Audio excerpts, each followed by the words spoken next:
Selamat siang teman-teman Otomotif TV, apa kabarnya? Semoga semua dalam kondisi sehat dan bahagia selalu saat nonton video ini ya, amin. Nah teman-teman, akhirnya saya bersama Suzuki Brookman Street 125iX, motor yang bolak-balik ditanyain sama teman-teman Otomotif TV ya, di YouTube, baik di Instagram, itu banyak banget, sering banget yang ada yang nanya kapan dites, kapan dites. Nah akhirnya nih setelah nunggu sekian lama, unit tesnya tersedia. Nah pastinya teman-teman penasaran kan, kayak gimana sih impresinya buat harian, karakter handlingnya, suspensinya, mesinnya, konsumsi bahan bakarnya. Nah, kali ini saya sudah ngetes dan saya punya 10 poin tentang Brookman Street 125iX. Nah, kayak gimana hasilnya? Apakah lebih menarik kalau dibanding kompetitornya, yaitu Honda Vario 125 dan Yamaha Frigo? Nah, untuk lebih jelasnya, tonton terus sampai akhir, jangan kemana-mana.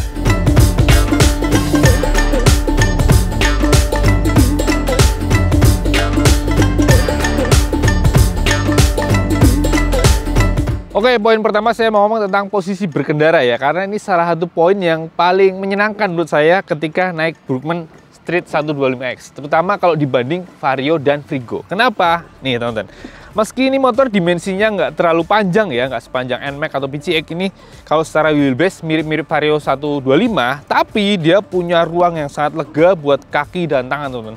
Jadi posisi duduknya tuh bisa santai banget, bisa selonjoran, karena Suzuki dengan pintar mendesain area deck ini bagian depan itu menjorok ke depan ya, sehingga ada ruang buat kaki yang lega banget. Jadi ini posisi duduknya itu bisa santai banget teman-teman. Ini benar-benar relax, nyaman. Ini mengingatkan saya pada Lexi, tapi bagian deck depannya lebih lega lagi. Jadi bisa selonjoran maksimal kayak naik PCX atau NMAX teman-teman ya. Asik ya. Meski ini bukan maxi banget ya kayak NMAX atau PCX, tapi bisa selonjoran ini. Dan posisi stangnya juga mirip-mirip Lexi, agak tinggi dikit ya, bukannya rendah banget, nggak serendah Vario dan lumayan jauh. Jadi buat teman-teman yang jangkung ya, mungkin tingginya 175 cm atau 180, naik Brookman ini dijamin masih nyaman ya, masih lega. Nih kalau dibelokin tuh masih lumayan aman, apalagi kalau di posisi deck yang rata juga relatif aman ya, gitu. Dan decknya juga lega banget teman-teman. Ini sepatu ukuran 44 bisa dengan gampang maju mundur maupun geser ke kiri kanan. Tuh. Cuma kendalanya adalah joknya itu emang lumayan lebar ya. Jadi walaupun tingginya 780 mm dari tanah, kalau duduknya mentok ya langsung ke sampai lekukan. Ternyata saya yang tingginya 173 cm bobot 65 kg tuh. Kalau kedua kaki turun masih agak ngambang ya, belum napak maksimal. Jadi kalau napak maksimal harus maju ke depan gini, atau ya turunnya kaki sebelah aja gitu. Asik sih. Ini salah satu yang menyenangkan menurut saya ya, naik Brookman ini adalah posisi duduknya yang emang bisa santai banget. Asik ini.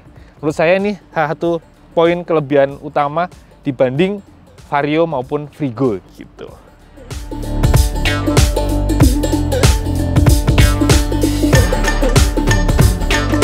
Oke, poin kedua saya bahas tentang karakter handling dan redaman suspensinya. Nah, kalau handlingnya ini motor bisa dibilang lincah banget teman-teman, dan kerasa enteng kalau buat dipakai harian. Karena yang pertama wheelbase-nya termasuk pendek ya, mirip Vario 125, hanya beda 10 mili. Kemudian bobotnya juga persis Vario 125, 111 kg. Jadi masih tergolong ringan teman-teman. Jadi bener-bener meski bodinya cukup kelihatan gendut ya, gambot, tapi ini lincah banget ya teman-teman, buat selap-selip di jalanan perkotaan yang padat, macet itu, nyelap-nyelip di antara mobil-mobil itu masih gampang banget. Kemudian kalau buat nikung-nikung itu juga lincah banget teman-teman, enteng, gampang. Karena bannya emang lumayan ramping ya, dia cuma 90 untuk depan, yang belakang cuma 100. Jadi efeknya adalah enteng banget. Kemudian untuk redaman suspensi, ini untuk yang depan menurut saya pas ya, sedengan ya. Cukup empuk tapi bukan yang empuk banget dan nggak gampang bottoming teman-teman, jadi nyaman. Sementara kalau yang belakang ini kalau buat jalan sendirian itu ternyata kalau jalanannya keritingnya masih ringan masih oke lah, empuk, nyaman, oke. Cuma kalau kita lewat posisi tidur ya, kalau kita naik terus pas turunnya itu berasa bek, masih berasa cukup keras teman-teman. Jadi belum seempuk kayak Kalisto ya, ini masih agak lumayan bek gitu di pinggang, masih lumayan agak sakit. Tapi kalau posisinya buat boncengan itu baru pas. Sepertinya emang suspensi belakangnya karena nggak ada setelan preload, dia disetting lebih buat boncengan ya, biar pas. Karena kalau di set empuk kalau buat sendirian mungkin takutnya gampang jeduk gitu.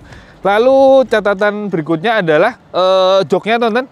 Ini ternyata busanya empuk teman-teman, jadi lumayan menunjang kenyamanan ya, meski tadi agak bek gitu. Cuma untuk perjalanan lama, sejam lebih gitu, bahkan kemarin saya touring-touring hampir 2 jam, belum terlalu pedes teman-teman pantatnya. Jadi oke lah, karena karakter busanya empuk, apalagi lebar banget, jadi pantat bisa tertampung maksimal. Cuma itu tadi, pas saya bahas di poin pertama, kaki jadi agak ngangkang sehingga agak jinjit kalau kedua kaki turun gitu. Kemudian ada catatan lain teman-teman, yaitu ternyata kalau kita lagi jalan santai di jalan yang agak-agak nggak terlalu rata ya, yang aneh adalah bagian belakang tuh kerasa agak yuk gitu teman-teman.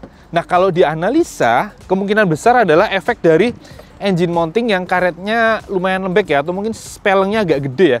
Karena kalau di posisi start tengah gini, kita goyang gini tuh, spellengnya lumayan gede tuh teman-teman, ini kayak Vespa gitu tuh ya. Jadi segede ini spellengnya, makanya agak gigi. Awal pakai saya agak kaget, bingung ya, rasanya kenapa ini motor. Ternyata ya ini efek begini nih. Ya tapi kalau sudah lama-lama, udah adaptasi, udah biasa, udah kaget, ya udah nikmatin aja. Walaupun tetap aja kalau lagi jalan pelan tuh kayak gigi. Tapi kalau lagi buat nikung-nikung itu nggak terlalu berasa teman-teman, masih aman. Cuma justru kalau lagi jalan lurus, santai itu rasanya di situ. Aneh ya. Oh ya, masih satu lagi, masih berhubungan dengan handling dan redupan suspensi. Salah satu poin keunggulan Brookman ini adalah ground clearance-nya yang tinggi teman-teman, khas motor India ya.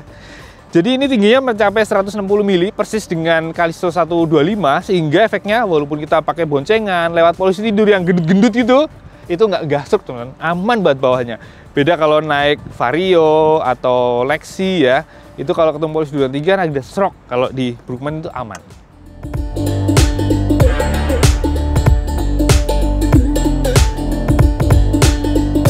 Oke, poin ketiga saya mau bahas tentang karakter mesinnya. Jadi mesinnya itu 124 cc, SOHC 2 katup injeksi berpendingin udara. Dan ini mesinnya konsepnya namanya SEP Alpha atau Suzuki Eco Performance Alpha. Nah, ini adalah mesin generasi terbaru dari Matic-Maticnya Suzuki, yang mana salah satu yang pembedanya dengan mesin lama adalah sudah pakai starter halus teman-teman, atau yang oleh Suzuki dinamakan silent start system teman-teman, yang mana kalau di Honda sudah ada dari 2010 teman-teman, udah 14 tahun yang lalu ya. Yamaha juga udah lumayan lama. Ternyata Suzuki baru muncul di tahun ini. Dan ini kalau kita starter, gini nggak ada suaranya ya. Tuh, langsung gleng. Dan bersamaan dengan fitur itu juga akhirnya ada Matic Suzuki yang punya fitur yang kayak idling stop system teman-teman. Yang mana kalau di Suzuki dinamakan Engine Auto Stop and Start System ya. EAS gitu namanya. Dan itu tujuannya pastinya untuk menambah keiritan konsumsi bahan bakar dan rendah emisi gas buang. Nah, kalau mesinnya ini ternyata kalau kita analisa, ini mesin yang 125 cc tapi yang untuk mengejar hemat bensin teman-teman. Karena meski 125 cc tapi yang tenaganya kecil, kayak misal Yamaha Fazio atau Grand Villano atau TVS Callisto ya, ini konsepnya mirip. Jadi meski kapasitasnya gede, beda dengan Vario yang memang untuk kenceng ya. Kalau ini enggak. Justru tenaganya kecil, hanya 8,6 horsepower dengan torsi hanya 10 Nm. Untuk 125 cc emang termasuk kecil. Makanya ketika dipakai nih ya, impresinya ternyata ini motor kalem banget teman-teman. Tarikan bawahnya itu bener-bener kalem, lambat. Mencapai 60 km per jam tuh berasa lama. Terus rasanya kayak motor yang CVT-nya pakai roller berat gitu ya. Menuju 60 km per jam itu kerasa banget, lumayan lama. Kemudian kalau udah 60 km per jam sampai 80 sih enak ya. Buat cruising itu bener-bener kerasa santai, mesinnya gasnya tetap harus dalam. Makanya dengan karakter begitu, kalau dipakai di jalan harian yang stop and go, yang pengendaranya butuh motor responsif saset-saset, di Brookman ini kurang pas teman. Rasanya jadi gregetan. Gregetan juga ketika kita sudah jalan 60 tapi tiba-tiba lampu merah atau tiba-tiba ada kemacetan padat harus ngerem, itu rasanya aduh, harus ngulang lagi nih dari bawah. Kayak bawa Matic listrik yang tenaganya kecil ya, itu juga kesel gitu. Ini bawa Brookman juga begitu. Cuma emang kalau tadi, kalau 60, 80 kayak buat touring-touring, cruising itu enak sih. Kalau udah lari 60 itu baru kerasa enteng. Dan kalemnya tadi juga bisa dilihat dari catatan akselerasi ya, yang saya tes pakai racebook. Itu 0-60 km per jam, lumayan lama teman-teman. Catatan waktunya adalah 7,36 detik teman-teman. Itu berselisih lumayan jauh ya kalau dibanding Vario 125, yang mana itu 125 cc yang untuk lumayan kenceng emang. Kemudian untuk catatan waktu 0-201 meter juga lumayan lama, mencapai 13,54 detik, lalu untuk 0402 mencapai 22,38 detik. Itu emang lumayan lama. Sementara itu kalau top speed ini juga nggak tinggi-tinggi amat, teman-teman. Jadi di speedometer tuh mentok cuma 101-102 km per jam, dan itu dicapai dengan waktu yang lama, teman-teman. Jadi kalau dapat 90 lumayan cepet lah, tapi 90 ke atas itu bener-bener nambahnya sedikit, apalagi setelah itu sampai 98, 99 untuk dapat 100, 101, 102 itu bener-bener susah banget. Jadi ini motor emang bener-bener kayaknya mesinnya dikembangkan emang bukan buat performa ya, lebih buat hemat bahan bakar. Seperti tadi saya bilang kayak Vario dan Grand Vilano. Oh ya, namun selain biar konsumsi bahan bakarnya hemat, ada kelebihan lain dari mesin ini, teman-teman, yaitu vibrasinya yang sangat minim, bener-bener halus banget. Dari bawah sampai atas itu sama sekali nggak ada kerasa getaran ya, baik di stang maupun di jok, di deck itu nggak ada. Bener-bener halus banget.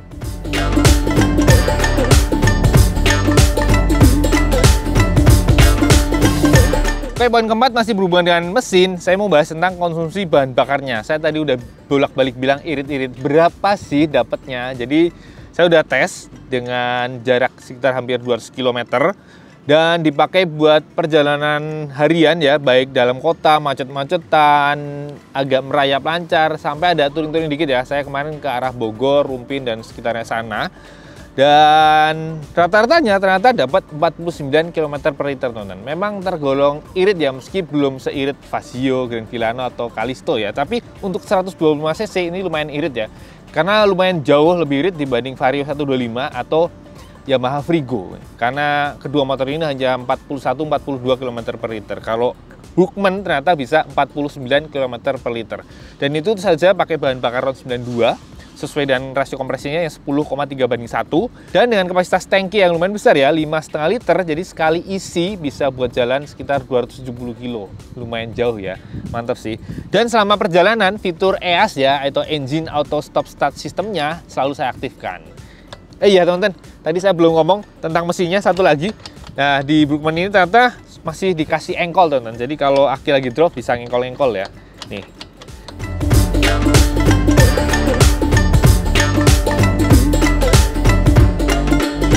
Oke, poin kelima saya bahas tentang akomodasi, teman-teman. Jadi Brookman Street 125X ini lumayan mantap sih secara akomodasi. Yang pertama pastinya ada bagasi di bawah jok yang mana kapasitasnya 21,5 liter. Dan untuk bukanya lah dari kunci kontak dari posisi off diputar ke kiri. Nah, maka akan terbuka. Nah, tuh lumayan lega, lumayan dalam, lebar, dan cukup panjang. Dan ini bisa muat sebuah helm half face, teman-teman. Ini contohnya pakai Nolan. Half face Nolan nih bisa masuk nih, lihat ya. Tuh. Dan meski sudah ada helm, dia masih bisa menyisakan sedikit ruang ya. Bisa buat jas hujan yang tipis atau ditaruh di dalamnya gitu. Dan di sini tapi sayangnya emang ada sedikit bagian-bagian yang menonjol ya. Ini kayaknya buat ngasih ruang di baliknya di area mesin ya, filter udara. Terus ada tempat buat ini toolkit, yang mana toolkitnya isinya apa sih? Ternyata ada kunci busi, obeng plus minus, ada kunci L kecil, dan kunci pas 10-14 gitu. Nah, ini di belakangnya ada tangki bahan bakarnya yang tadi kapasitasnya 5,5 liter. Selanjutnya di bagian depan ini juga ada yang menyenangkan, teman-teman, karena di bawah stang kanan ada tempat botol yang model terbuka deh. Dalam banget, botol minum 600 ml masuk, jadi nggak akan khawatir jatuh ya ketika ada guncangan. Isinya aman banget. Lalu yang di kiri ini ada laci yang ada tutupnya pastinya, dan dalam juga, teman-teman, mantep. Dan di sini ada power outlet model USB, jadi kalau mau ngecas smartphone di jalan ini bisa banget, tinggal colok aja. Dan ini tutupnya rapat banget. Dan di sini ada gantungan barang, bisa buat bawa belanjaan. Ada satu lagi gantungan barang yang model ada pengaitnya, teman-teman, di sini. Nih, dan ini bisa dilipat rapi. Kemudian pastinya ada deck yang tadi saya udah ulas waktu ngomongin tentang ready position, yang lega banget, dan ini bisa buat naruh galon ya, seperti dipraktekin Popo waktu first ride. Jadi kalau secara akomodasi memang Brookman Street 125X sih lumayan mantep ya. Lebih mantep kalau dibanding Vario 125, yang mana Vario bagasinya lebih kecil, tapi kalau secara bagasi emang kalah dari Frigo. Cuma ini udah lumayan oke lah, mantap. Apalagi tadi decknya lega banget, itu satu poin pentingnya dari motor ini.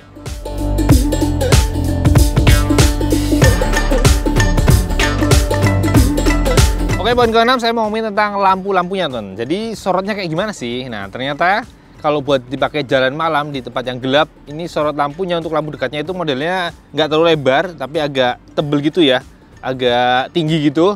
Cuma sorotnya pastinya khas banget lampu LED putih dan tidak terlalu terang-terang banget, ya cukupan aja. Terus kalau lampu jauh dinyalakan nih yang kanan kiri, dia akan ngisi atasnya sehingga lebih tajam gitu, atasnya sedikit lebih tebal. Dan kalau buat jalan malam di jalan perkotaan yang lampu jalannya bagus sih nggak akan masalah. Tapi kalau lagi lewat jalan yang benar-benar gelap gulita, ini rasanya kurang mantap teman-teman. Jadi kalau buat teman-teman yang suka touring-touring, kayaknya perlu nambah lampu tembak tambahan gitu ya, biar lebih jelas jalanannya. Cuma kalau dia tampilannya sih cakep ya. Ini di atasnya ada DRL, kemudian terbagi dalam 3 bagian. Lalu lampu sennya yang di bagian sayap ini juga termasuknya keren, besar, tapi masih pakai bohlam, meski sorotnya tetap jelas ya. Kemudian kalau kita lihat lampu belakang, ini lampu belakangnya juga nggak kalah keren teman-teman. Ya, bentuknya lebar sesuai bodi, dan bagian yang lampu remnya udah ada DRL-nya di atas. Yang kalau kita rem ini yang titik-titik ini akan menyala ya. Tuh, cakep banget. Keren sih, mewahnya dapat banget ya. Sesuai dengan desain bodi keseluruhan dan detail-detailnya nih, kayak di bawahnya ada krom-kromnya gini, menambah kesan mewahnya. Oke sih, gitu.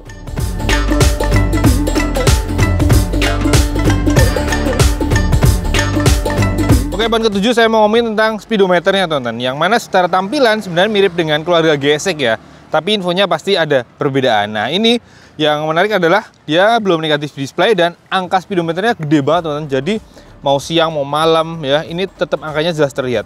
Dan yang asik, yang menarik beda dengan Matic kebanyakan adalah info yang ditampilkan teman-teman, yaitu ini nih, ada suhu mesin. Jadi kalau di Matic kebanyakan nggak ada ya, paling kalau buat yang ada radiatornya ada lambang kalau overheat. Kalau ini nggak teman-teman, berbeda barnya gitu kayak di mobil kebanyakan yang pakai radiator.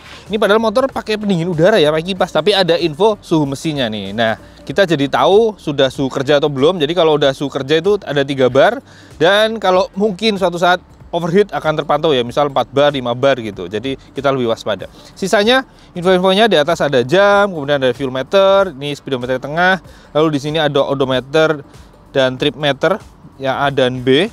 Lalu di sebelah sininya ada voltmeter, konsumsi bahan bakar rata-rata. Nah, sekarang sedang segini nih 48,4, cukup turun karena tadi habis saya geber-geber buat ambil data top speed dan akselerasi. Lalu ada konsumsi bahan bakarnya real time, balik ke voltmeter. Lalu ada info-info buat lampu sen kiri, sen kanan, dan di sini ada yang A ini pastinya untuk ketika fitur engine auto stop and start sistemnya siap dan kerja. Ini kalau lagi berhenti, lagi mati, dia akan kedip.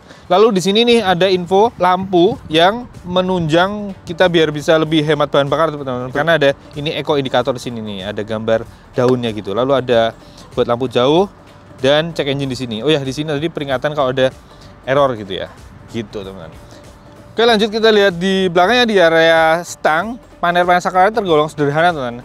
Tapi ada yang cerdik nih, Suzuki menggabungkan satu tombol buat 2 fungsi. Ini fungsi pertama untuk starter ya, yang starternya sudah pakai yang silent start system ya, bener-bener kayak ISS-nya Honda. Tapi digabung juga dengan saklar buat yang tadi EAS teman-teman, atau engine auto stop start system ya. Nih, jadi kalau kita pencet gini maka EAS-nya mati. Lalu kali ini EAS-nya hidup tuh, lambang A-nya menyala. Lalu di stang kiri sederhana aja teman-teman, cuma ada saklar lampu jauh dekat, nggak ada pas beamnya, sen, dan klakson. Nah, klaksonnya ini tergolong nyaring banget suaranya teman-teman nih. Tuh, kenceng ya, mantep ya. Jadi standar aja udah mantap lah. Nah, kalau turun ke bawah kita temukan kunci kontaknya yang mana masih mekanis teman-teman, hanya dikasih pengaman magnet ya. Nah, untuk nutupnya tinggal pencet ini nih. Nah, untuk bukanya pastinya pakai anak kunci, diputar. Ini salah satu yang kalah dibanding Vario 125 yang versi tertinggi ya, karena Vario sudah pakai smart key, sementara ini masih colok-colok.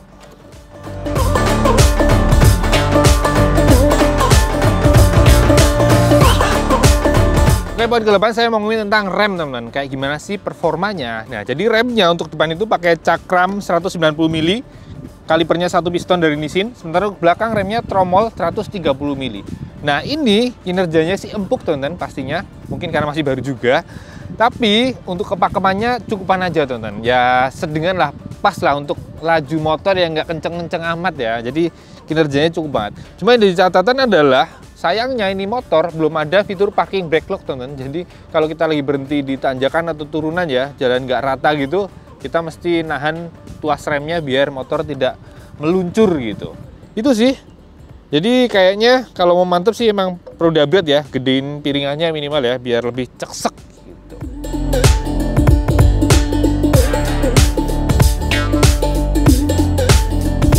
Oke, poin ke-9 saya mau ngomongin tentang build quality, teman-teman. Jadi Brookman Street 125X ini motor CBU dari India ya.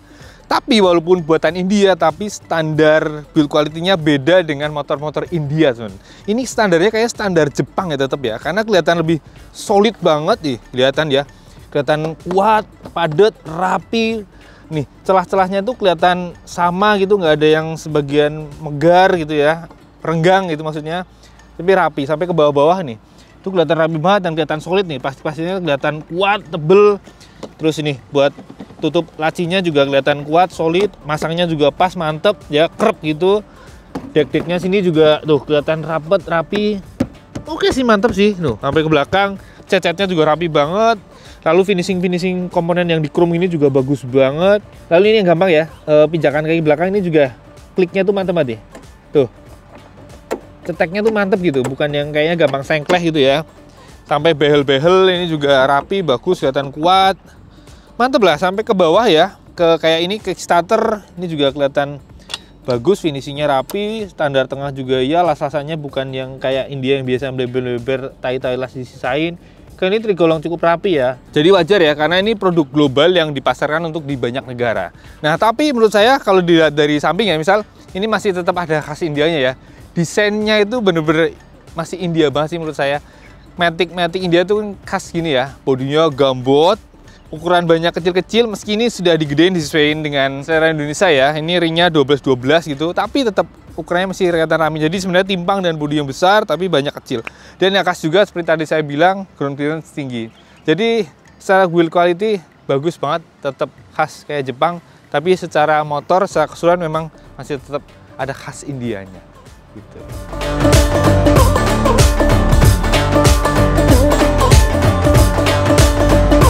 Oke, poin ke-10 saya mau ngomongin tentang harga dan kompetitor. Jadi harganya ini Rp24.700.000 on the road Jakarta. Itu hanya beda Rp50.000 dibanding Honda Vario 125 yang CBS CSS yang mana dibanderol Rp24.650.000. Tapi jadi jauh lebih mahal kalau dibanding Yamaha Frigo ya yang dibanderol Rp23,5 juta untuk yang versi connected.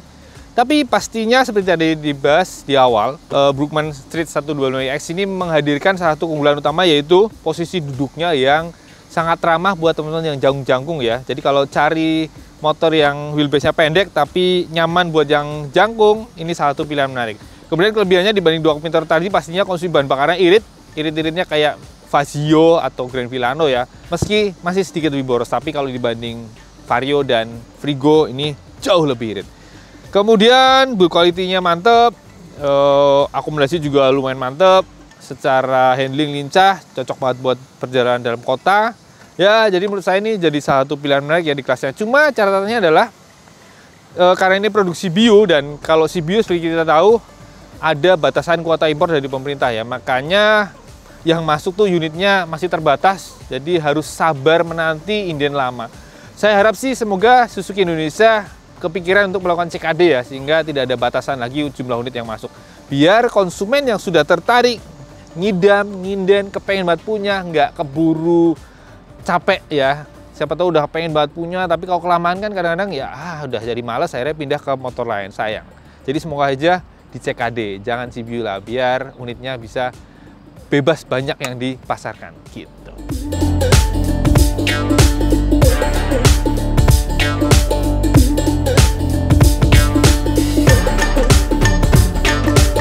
Oke, jadi itu dia teman-teman 10 poin tentang Suzuki Brookman Street 125X. Semoga menjawab rasa penasaran teman-teman. Buat yang sudah inden lama, semoga semakin mantep.